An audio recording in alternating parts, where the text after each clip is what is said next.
오늘도 말씀과 기도로 이 자리에 오신 분들을 환영합니다. 역대상 23장 1절로부터 32절 나 맡은 본문은 지금부터 본문을 읽겠습니다. 역대상 23장. 다윗이 나이가 많아 늙음에 아들 솔로몬을 이스라엘 왕으로 삼고 이스라엘 모든 방백과 제사장과 레위 사람을 모았더라. 레위 사람은 30세 이상으로 계수하니 모든 남자의 수가 38,000명인데 그 중에 24,000명은 여호와의 성전의 일을 보살피는 자요, 6,000명은 관원과 재판관이요, 4,000명은 문지기요, 4,000명은 그가 여호와께 찬송을 드리기 위하여 만든 악기로 찬송하는 자들이라. 다윗이 레위의 아들들을 게르손과 그핫과 므라리에 따라 각 반으로 나누었더라. 게르손 자손은 라단과 시므이라. 라단의 아들들은 우두머리 여히엘과 또 세담과 요엘 세 사람이요, 시므이의 아들들은 슬로밋과 하시엘과 하란 세 사람이니 이는 라단의 우두머리들이며, 또 시므이의 아들들은 야핫과 시나와 여우스와 브리아이니 이 네 사람도 시므이의 아들이라. 그 우두머리는 야핫이요, 그 다음은 시사며, 여우스와 브리아는 아들이 많지 아니하므로 그들과 한 조상의 가문으로 계수되었더라. 그앗의 아들들은 아므람과 이스할과 헤브론과 우시엘 네 사람이라. 아므람의 아들들은 아론과 모세이니 아론은 그 자손들과 함께 구별되어 몸을 성결하게 하여 영원토록 심히 거룩한 자가 되어 여호와 앞에 분향하고 섬기며 영원토록 그 이름으로 축복하게 되었느니라. 하나님의 사람 모세의 아들들은 레위 지파 중에 기록되었으니 모세의 아들은 게르솜과 엘리에셀이라. 게르솜의 아들 중에 스브엘이 우두머리가 되었고 엘리에셀의 아들들은 우두머리 르하랴라. 엘리에셀에게 이외에는 다른 아들이 없고 르하랴의 아들들은 심히 많았으며 이스알의 아들들은 우두머리 슬로미시요, 헤브론의 아들들은 우두머리 여리야와 둘째 아마랴와 셋째 야하시엘과 넷째 여가무함이며, 우시엘의 아들들은 우두머리 미가와 그 다음 이시야더라. 무라리의 아들들은 마흘리와 무시오, 마흘리의 아들들은 엘르아살과 기스라. 엘르아살이 아들이 없이 죽고 딸만 있더니 그의 형제 기스의 아들이 그에게 장가들었으며, 무시의 아들들은 마흘리와 에델과 여레못 세 사람이더라. 이는 다 레위 자손이니 그 조상의 가문을 따라 계수된 이름이 기록되고 여호와의 성전에서 섬기는 일을 하는 20세 이상 된 우두머리들이라. 다윗이 이르기를 이스라엘 하나님 여호와께서 평강을 그의 백성에게 주시고 예루살렘에 영원히 거하시나니 레위 사람이 다시는 성막과 그 가운데에서 쓰는 모든 기구를 맬 필요가 없다 한지라. 다윗의 유언대로 레위 자손이 20세 이상으로 계수되었으니 그 직분은 아론의 자손을 도와 여호와의 성전과 뜰과 골방에서 섬기고 또 모든 성물을 정결하게 하는 일, 곧 하나님의 성전에서 섬기는 일과 또 진설병과 고운 가루의 소재물, 곧 무교전병이나 과자를 굽는 것이나 반죽하는 것이나 또 모든 저울과 자를 맡고 아침과 저녁마다 서서 여호와께 감사하고 찬송하며 또 안식일과 초하루와 절개 모든 번제를 여호와께 드리되 그가 명령하신 규례에 정한 수효대로 항상 여호와 앞에 드리며 또 회막의 직무와 성소의 직무와 그들의 형제 아론 자손의 직무를 지켜 여호와의 성전에서 수종드는 것이더라. 본문의 중심 메시지입니다. 역대기는 다윗이 솔로몬에게 성전 건축을 위임했다 하는 기록을 남기지요. 그리고 이 기록 바로 다음에 레위인들의 직무에 대한 말씀을 이어 붙입니다. 왕이 된 것과 레위인의 직무 사이에는 아주 긴밀한 연관이 있음을 소개하는 것이지요.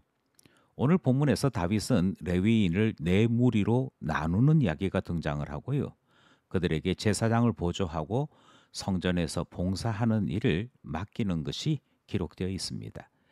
이것은 다윗이 자기 자신의 인생을 통해 배운 교훈에서 얻은 지혜인 것이지요. 본문을 살펴보겠습니다. 첫 번째 문단은 레위인의 역할에 대한 말씀인데요. 1절로부터 5절 말씀입니다. 다윗은 제일 먼저 솔로몬을 왕으로 세우는 일 합니다.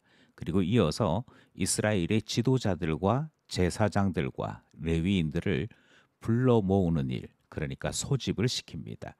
이때 소집된 레위인이 3만 8천 명이라 그렇게 기록하고 있고요. 다윗은 소집된 레위인을 4개의 무리로 다시 나누는 일을 합니다. 이때 나누는 기준은 직무를 기준으로 하지요. 2만 4천 명은 성전 업무를 맡는 일, 6천 명은 사무관과 재무관의 일을 하게 되고요. 4천 명은 문지기로, 4천 명은 다윗이 만든 악기로 하나님을 찬양하는, 그러니까 요즘식으로 표현하자면 찬양대를 구성하는 일 하게 합니다. 다윗은 솔로몬에게 성전 건축을 명령하지요. 그리고 레위인을 4개의 무리로 나누었다라고 하는 것을 한 문단 안에 기록하는 것은 성전 건축에 있어서 또 성전에서 레위인들의 직무가 대단히 중요하다 하는 것을 강조하여 전달하는 것입니다. 첫 번째 문단 말씀입니다. 두 번째 문단은 레위 자손에 대한 소개인데요. 6절로부터 23절, 그러니까 꽤 긴 본문을 통해 소개하고 있습니다. 다윗은 레위 자손을 게르손, 고핫, 무라리 이렇게 나눕니다. 이렇게 나누는 기준은 가문 때문이지요. 그리고 각각의 가문의 아들들의 이름을 기록합니다. 그래서 이름이 등장하다 보니 본문이 길어지게 됩니다. 이렇게 다윗이 레위인들에 대해 소상하게 기록하고 또 관심을 기울이는 데는 다윗 자신의 인생 경험이 배어 있다, 그렇게 말할 수 있지요. 다윗에게 있어서 가장 뼈저린 아픔은 웃사 사건일 것입니다. 그리고 이 웃사 사건은 베레사 웃사라는 말을 남기기도 했고, 이때 다윗은 하나님께 대하여 진노했다 하는 기록도 찾아볼 수 있을 만큼 대단히 큰 실패였고 큰 충격의 사건이었습니다. 이때 배웠던 것이 하나님의 언약궤는 레위인들만이 질 수 있구나. 레위인들이 이 일을 하지 않으면 그 어느 누구도 감당할 수 없는 것이구나 하는 것을 배웠던 것이지요. 이때 레위인들의 소중함이 다윗에게 배어 있었습니다. 그리고 성전에 대한 위임 명령을 하는 이 문단에서 다윗은 레위인들을 조직하고 그들의 이름을 기록하며 그들에 대한 관심을 소상하게 남김으로 그들이 감당해야 될 힘든 일들 속에서 그들의 직무가 소중한 것, 그들이 고귀한 일을 맡았음을 전달하고자 했던 것이지요. 모든 직분은 다 고귀합니다.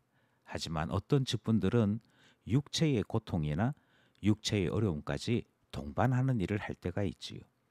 그때 우리 자신이 피곤하다, 힘들다 하는 자기 자신에 대한 연민에 빠지지 아니하고 여전히 하나님께 처음 마음 그대로 열심을 낼 수 있는 것은 이 직분이 얼마나 귀한가 하는 것과 다른 사람과 다른 직분과 연합해야만 온전한 제사, 온전한 봉사, 온전한 예배가 드려짐을 깨달을 때 우리는 우리 자신을 이기며 봉사할 수 있게 되는 것 아니겠습니까?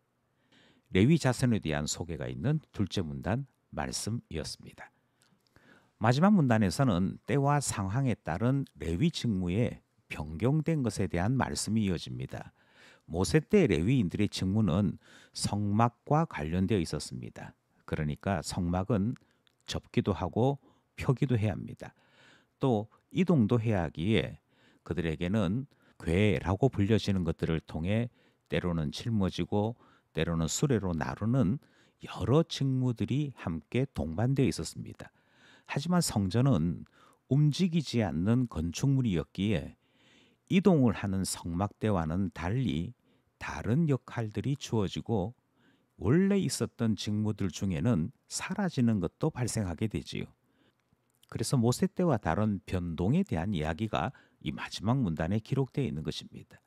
이렇게 바뀌는 것이 있는가 하면 그럼에도 불구하고 감당해야 되는 근본적인, 다르게 말씀드리면 결코 바뀌지 않는 레위인들의 직무도 있더라 하는 것을 소개하는데요. 첫 번째는 아론 자손들이 감당했던 제사장의 직무를 돕는 일이 레위인들의 직무였습니다. 두 번째는 성전 그리고 성물을 관리하는 일은 모두가 다 레위인들의 직무였습니다. 그래서 하나님 앞에 예배드릴 수 있는 모든 준비나 예배를 드리고 난 다음에 모든 정리는 다 레위인들이 해야만 하는 것이었고, 그들이 있어야만 예배는 진행될 수 있었더라 하는 사실을 소개하는 것이지요. 그런 점에서 역대기는 제사장의 직무를 소개하는 24장보다도 레위인의 직무를 먼저 소개하고 있습니다. 그리고 그들의 역할이 중요한 것을 강조하고 또 강조하는 것이 오늘 본문의 특징이라 말씀드릴 수 있지요. 나의 직무 역시 하나님 앞에 고귀하고 소중합니다. 무엇을 맡았든 그 일이 얼마나 소중한가 하는 것을 깊이 묵상하여 하나님께서 내게 주신 직분의 소중함을 늘 감격하며 주를 섬기는 우리 되어야 하지 않겠습니까? 오늘도 말씀과 기도로 하나님 안에 살아가는 우리 모두 되기를 간절히 소원합니다.